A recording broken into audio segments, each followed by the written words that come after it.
ng pera ng $100 million kada buwan para hindi na kayo magtrabaho dito sa Amerika? Mag-subscribe na kayo, charot, charot lang. Joke lang naman. Hindi naman tayo personal. Yun naman kanya-kanyang diskarte lang yun sa buhay dito sa Amerika. Peace! Okay, well anyway, nandito naman tayo sa bagong episode natin. So, siyempre, yun ang intro ko, medyo, panggulo. Ano lang naman yun hindi po ako nagmamak, biro lang yun Sorry po sa mga naggaganon dito sa Amerika. Sa mga viewers natin, naglipa na po yan dito sa Amerika, meron po mga ganyan. Invest at your own risk. Ika nga yun ang sabi, di ba? Invest at your own risk, kayo na kung bahala kung maniwala kayo o hindi. Nasa sa inyo po yan. Pero ito pong topic natin ngayon, it's about investment. Pero ito po ay, isi-share ko lang sa inyo ang knowledge, hindi ko po kayo pipilitin. Invest at your own risk, the same pa rin. At hindi rin, wala rin akong komisyon nito Panigurado, wala akong komisyon.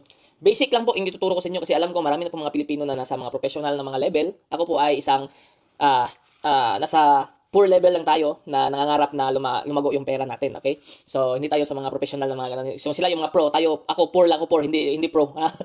Pero, tuturuan ko kayo sa mga, ito yung video na to ay para sa mga papunta pa lang dito sa Amerika or kakarating nyo lang po dito, ibabahagi ko po sa inyo itong experience kong ito. At kahit ngayon, ongoing to wala pong commission to, walang bayad, libre po ito yung video ko. I-share nyo po sa mga kilala nyo na gustong mag-invest dito. So, ang ating pong topic is about stock market or also known as stock exchange dito sa Amerika. Okay. Ngayon, ito pong mga stocks is worldwide po to Every country meron pong ganito. So, ewan ko sa Pilipinas kung meron.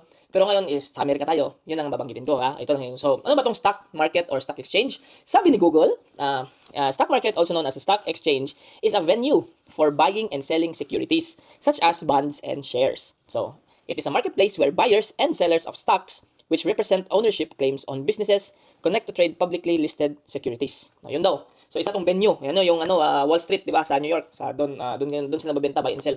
So, nagba-buy and sell daw tayo dito ng mga stocks. At pwede tayong mag-represent ng ownership or mga claims sa mga businesses, mga kumpanya dito sa Amerika, which is totoo naman. So, binibili natin yung mga shares ng mga kumpanya, share owner na tayo, di ba? Di ba? Pero hindi po, ganun kalaki. At least may title, di ba? Share owner, shareholder, yun ang dito So, ano ba ito at paano? So, ito po ay isang paraan dito para lumago yung pera natin. This is naman is for long term. Hindi naman po ito short term na kung alam ko naman na tayo mga Pilipino ay init-init sa cash. Gusto natin nandiyan yung pera kaagad. Ito naman ay ang requirements po dito is, of course, may pera ka, consistent na paghuhulog ng pera. Syempre, at saka yung disiplina mo sa pera, dapat meron ka rin doon. Hindi kayong waldas ng waldas or in the future pwede mong gawin yun. And also, ito po ay pang long term. Kailangan po ng mahabang pasensya dito para to sa hindi lang ito pang individual, pwede rin to sa pampamilya kasi pwede nating gawing beneficiaries yung mga anak natin. Okay? Kung sakaling may mangyari man sa atin. Knock on wood. And anyway, before that, I would like to thank God for giving me another day sa ating araw-araw na buhay, di ba? Every gising is a blessing. Alright? So, okay, simulan natin. So, stocks, na-explain ko na nun. So, ang babanggitin ko dito is 3 kumpanya, 3 na companies or brokerage. Broker ang tawag sa kanila. Kumbaga, sila yung middleman o middle people or middle company na nagpapatakbo sa pera natin. Okay? Sila yung mga tao din. Meron sa mga tao doon sa Wall Street na yung parang nasa parang nasa sabong ba? Meron, ganyan. Mga buy and sell, mga stocks. So, yun po. Merong mga kumpanya dito. Marami na po naglipa na ngayon na company dito sa Amerika. Legal to hindi illegal. Walang po. At ito pong mga kumpanyang ito, meron pong mga application sa cellphone nyo. So, totoo talaga to. Legit to. Walang biro. Walang halong chemical Natural po. Natural. So, madadownload nyo po ito sa cellphone nyo kung may iPhone kayo katulad ko. Mayroon sa App Store yan. So, ang company na babanggitin ko is Robinhood, which is sikat na sikat. Nagsimula yan around 2012. Ito naman is, ang pangalawa naman sasabihin ko is yung Fidelity, which is dito sa amin, sila nag-handle ng mga retirements. Yung mga 401k, 403b sa mga companies. And yung isa naman is yung Charles Schwab.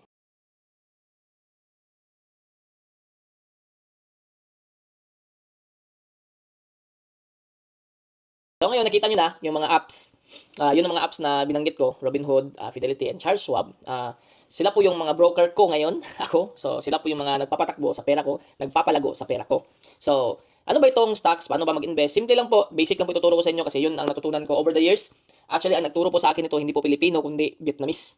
So, nagtrabaho ko sa isang kumpanya dati dito na gumagawa kami ng laptop. Tapos, lagi ako sinasabihan na, you should buy stocks. Sabi ko, ano ba yung stocks na yan? Hindi ko naman alam. Sabi niya, you will have money in the future. Nung binanggit na future, sabi ko, I don't need future, I need it now. I need it now money. Ganyan kasi yung mentality ko Pilipino, gusto ko nandyan yung pera ngayon. Kaya gusto ko trabaho lang kasi nandyan yung pera kaagad, di ba? Pero, 2025 ngayon na, 2025 na napagtanto ko na gamit pala ito, yung stocks ha. So sasabihin ko, share ko sa inyo yung experience ko. At sana kung ano kayo, interesado kayo nito, i-download niyo lang yung app, gumawa kayo ng account. Hindi na nga ako magre-referral sa inyo para sabihin ko sa inyo na totoo to, wala akong hihinging kapalit. I-share ko lang yung knowledge. So, paano ba nga ba palaguin ang pera sa stocks, okay? So, ito naman magbibigay ako ng halimbawa sa inyo para mas easy to understand ba. Mas madaling maintindihan kung paano kasi kung tatanungin yung mga professional, medyo complicated kung wala tayong knowledge sa finance, di ba? Pero mas mabuti na yung poor kaysa yung pro ang magsabi. Yung poor magsasabi sa inyo mas easy. Ganito lang. Simple lang. Ang goal ko ngayon, example ang goal ko ngayon is gusto kong ma-hydrate kasi nga dehydrated tayo. Simple lang. Iinom ako ng tubig. Meron akong tubig ngayon. Kung iinom ako ng konti lang, sa tingin nyo, hydrated na ako ngayon? Hindi, di ba? Kasi kailangan ko muna ubusin to. So, kung naubos ko tong isang bote, tapos, hindi pa ako kontento gusto ko pang maging hydrated. Dadagdag pa ako ng isang bote ulit, di ba? So, ganun lang po ang stocks. Basic lang po. Kung gusto niyo pong lumago yung pera niyo sa stocks, is, halimbawa, kung naglagay kayo ng $100, sabihin natin kung ang nilagay niyo $100 is good for 1 year na, wag po kayo mag-expect na malaki yung i-return sa inyo or madadagdag sa inyo or paglago ng $100 nyo. Hindi po ganyan ang stocks. Lalagyan nyo pa rin ng lalagyan, parang buwan-buwan na rin or weekly or every 2 weeks. Depende na po yan sa inyo kung meron kayong mga sobra. Pwede kayong $50 lang, pwedeng $20 or $10. Depende sa minimum na sa kumpanya na gusto nila ilagay sa inyo. So, ganyan po ang stock. So, maging consistent lang po tayo, tapos habaan nyo yung pasensya nyo at manalig kayo sa mga kumpanya. Ever since naman, more than 10 years na yung mga kumpanyang ito, hindi pa naman sila na nandali ng mga tao, di ba? So, syempre, mga nakasalalay din ng mga kumpanya sa kanila. So, hindi po yan wala pong hindi po yan, legit po yan, hindi po yan mga scammer, okay?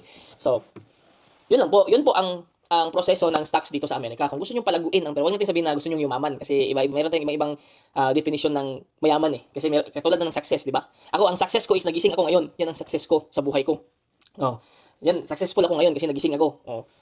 Yung iba hindi na magising kahit mayaman kayo para kinabukasan, hindi na kayo gigising. Anuhin pa yung pera niyo na sinasabi niyo yung yaman niyo, di ba? So, yan po, yung term natin medyo ingatan natin yung term. So, paano palaguin, di ba? Yun, lago ang term para lumaki paano palakihin ng pera sa stocks. Yun po, meron tayong goal.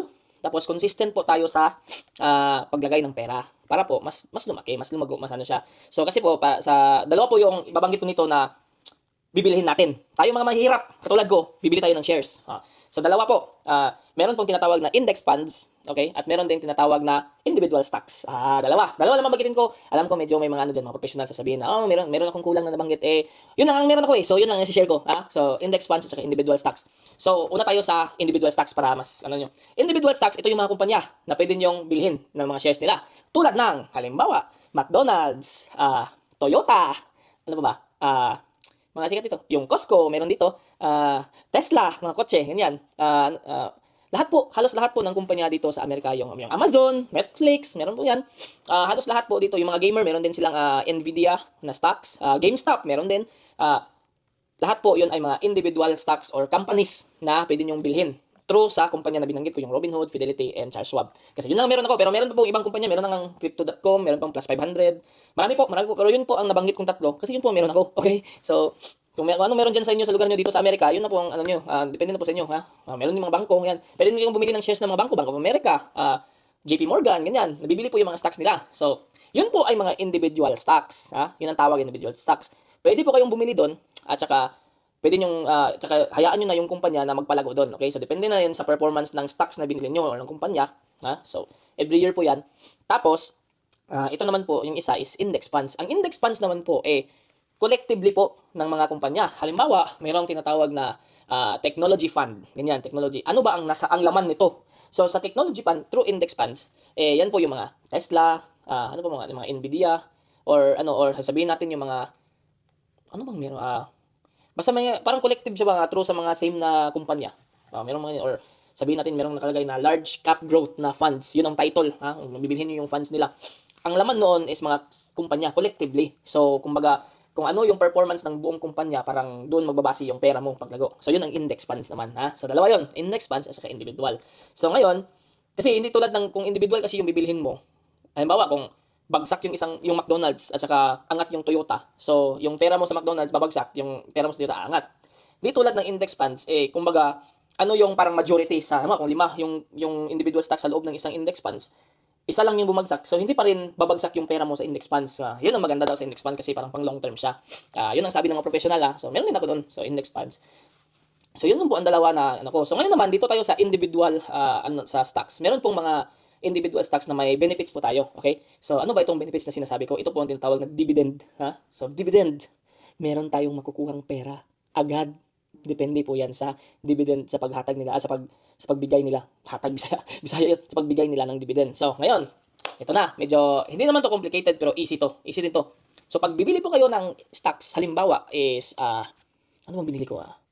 Halimbawa, AT&T. Ito isang internet company dito sa Amerika. Excuse me? Halimbawa, AT&T. Bibili ka ng stock ng AT&T. Kung i-scroll down mo po yan sa baba, scroll down, may makikita kang dividend na nakalagay. Ang nakalagay po sa AT&T na dividend is quarterly. So, ibig sabihin yan, every 3 months, may marireceive kang dividend galing kay AT&T per share. Di ba? May pera. Pero wag po kayong ma-excite kasi yan po mga dividends na yan, cents lang po yan per share. Depende po yan sa performance nila. So, halimbawa, si AT&T magbibigay ng 50 cents quarterly. 50 cents, malaki yan. So, quarterly. So, every 3 months, depende, may isang share ka ng AT&T. So, every 3 months, marireceive mo yung 50 cents per share. Kasi share eh. Pero kung dalawang shares ka ng AT&T, so $1 na yun. Kasi dalawang 50 cents, di ba? So, ganyan po yung mga individual stocks. Meron po silang mga quarterly dividend. Meron po sa mga dividends na pinapamahagi. So, depende po yan. May mga ibang kumpanya na semi-annual, which is every 6 months. Meron din mga ibang kumpanya tulad ng Ferrari. Alam niyo Ferrari, di ba? Yung kotse. Meron silang annual naman yun. Nagbibigay sila ng annual dividend. So, per share. So, ngayon, ang style mo ngayon sa individual is bibili ka ng maraming shares para mas lumago yung dividend mo, di ba? Meron po mga tao dito ngayon na nabubuhay na po through dividends. Hindi na po nagtatrabaho or nagtatrabaho pero yun na po ang sideline nila. Trabaho, lagay ng pera doon sa stocks, tapos yun na may natatanggap silang pera. So, isa rin po yan na makakatulong sa atin na lumago yung pera natin at magkapera, di ba? So, yun po ang medyo pro sa individual stocks. Ngayon, sa index funds naman, ito naman po ay annual na tutubo lang. Ewan ko kung may dividend, pero meron yata din. I'm not sure, hindi ko tinitingnan yung index funds kasi para sa akin parang patubuan lang talaga to eh. Parang future talaga to eh, parang retirement ba na talagang pangmalakasan. Pero I believe meron din yung dividend, hindi ko lang tinitingnan. So mga professional diyan na nakikinig sa video ko nanonood, alam ko, meron pwede kayong mag-bash, I don't care. Pero yun ang pagkakaalam ko. Ito po ang index funds pang long term, which is gamit na gamit. And also, kung kayo po ay nakabili ng mga individual stocks, yan po ay pwede nyong ibenta. Sakali mang knock on wood magipit kayo sa pera, pwede nyo po yung ibenta through the day at pwede nyo ring ma-withdraw yung pera nyo balik. Okay? So, yun ang po maganda sa stocks. So, hindi ko kayo ginagancho dito itong video na to. Walang walang bayad, libre po ito. So, totoo po to kasi nangyari na po ito sa akin, na nagbenta ko ng shares dahil kailangan namin ng pera. Okay? So, ngayon, ito naman po ang catch pag nagbenta kayo at makinig kayo kasi recently lang nalaman ko, pag file ko po ng tax dito sa Amerika, kailangan nyo po yung i-declare. Okay, meron po kayong matatanggap na tax statement at the end of the year. Papile nyo po yan sa tax nyo kasi po, naka-record po yan sa IRS at hahabulin kayo ni Uncle Sam pag hindi nyo dineclare yun. Okay, so yun po ang sabi sa akin ng namin yung accountant, basta yung tax preparer namin, sabi niya kung may stocks akong nabenta, may transaction ako. Halimbawa, kahit binenta ko basta po may binenta tayo na shares, yun po transaction na po yun. Kahit binenta ko tapos bumili ako ng ibang shares, yun po, transaction po yun na nagbenta ako. So, yun po. Kung nagbili tayo, wala pong problema kung puro lang tayo bili. At kung naman nagre-receive tayo ng dividend, yun din po kailangan natin i-declare at the end of the year, okay? Kasi added income tax daw yun. Kasi may pera nga tayo nare-receive, di ba? So kung nagbenta tayo at kung may na-receive tayong dividend, i-declare po natin yun sa tax, sabi ng tax preparer ko. So ewan ko na lang sa inyo. Sa nyo, basta yun ang sabi sa akin, isang professional yun. So yun ang sabi sa akin, okay? So yun po, stocks, wala pong walang halong chemical, natural lang po to, basic na basic. Kung gusto niyo palaguin ang pera nyo, yun po ang natutunan ko. Natutunan ko pa yun sa ibang lahi wala pong Pilipino na nagturo sa akin kasi alam ko na po, obviously, human nature na po yan na talagang kung may natuklasan tayong pampayaman ayaw natin i-share, hindi ko naman sinasabi na sana makarma kayo, pero alam ko hindi niyo naman kayang gumawa ng video na ito. Ako na lang mag-share in behalf sa inyo, Alam ko na meron din mga mabubuting puso diyan na gusto nilang i-share ang knowledge pero wala silang magawa, di ba? So ako na ang magre-represent sa inyo, okay? Sabi ni Google, yun ang natin, sabi ni Google. So yun lang po, stock markets dito sa Amerika. Kung kayo po ay papunta pa lang dito sa Amerika, sana ay makatulong ang video na to. At kung nandito na kayo sa Amerika, sana po magustuhan nyo ang pag-i-invest dito sa Amerika. Investing lang po ito, Investing 101, pinaka-basic. Alam ko, marami pa kayong matutuklasan tulad ng traditional IRA or Roth IRA. Ngayon, medyo komplikado na po yan, Ang alam ko is pag Roth IRA, walang tax. Wala kang, kumbaga, kung kukunin mo na yan, pang retirement age din man yan, mga around 50, 62. Wala po yung tax free na po yan. Yun ang sabi, Roth IRA. So, hindi ko po, medyo complicated na po yan. Hindi ko na po level yun. So, kung meron kayong katanungan dito dyan sa Roth IRA traditional, kumonsulta na po kayo sa isang professional. Ito lang po akin, basic lang kung paano tayo mag-invest, paano tayo magsimula, na hindi tayo ginagancho ng ibang tao. Kasi ano to, self-service na po ito. Pwede kayo mag-download Robinhood, Fidelity, and Charles Schwab. Yun ang kumpanya na ginagawa ko ngayon. Depende na sa inyo kung anong kumpanya ang gusto nyo. Meron pong Plus 500, Crypto.com, ano pa, maraming kumpanya na ngayon naglipana. Again, invest at your own risk, tulad ko. So may risk po ito Magdedepende po ito sa performance ng market, yung US market, okay? So may nagpa-fluctuate po ito, pataas pababa. So hindi po yan guaranteed na merong ano. Kaya invest at your own risk. Sana po ay makatulong tong video na to sa mga kapwa ko Pilipino, saan man kayo sa mundo. Pwede nyo rin tong gawin sa kung saan man kayo, nasa UK man kayo, nasa Middle East man kayo. Baka meron silang mga stock exchange diyan na pwede nyo gawin, okay? Nakakatulong po ito sa atin, lalo na kung mga emergency funds ba, na aside sa savings account kumbaga, ito po ay nakakatulong sa atin na kasi nga ito ay lumalago, di ba, lumalago every year. So halimbawa kumbaga for this year, no, na-bless kayo ni God na wala kayong problema, walang mga emergency, yung pera niyo po ay lalago. Tapos in the next 5 years maganda yung takbo ng buhay nyo, tapos bigla na lang nagka-emergency kayo, yung pera na yan pwede nyo pong magamit, okay? So yun po ang advice ko. Sana po makatulong ang video na to, at sana po tapusin nyo na yung mga panuloko, yung mga ganyan. Huwag na yung mga 20,000 a month, pwede kayo mga huwag na po yung ganyan, kasi marami naman po mga legal na gawain natin dito. Alam ko naglipa na po yan dito, mga networking, tapusin na po natin yan, huwag na po yan, huwag na po tayong mga ng mga kapwa natin Pilipino, kasi tayo dito malangal tayo nagtatrabaho, no? So, doon. Ito lang po yung tatlong kumpanya na i-share ko sa inyo. Sana makatulong. And kita tayo sa next episode. Adios.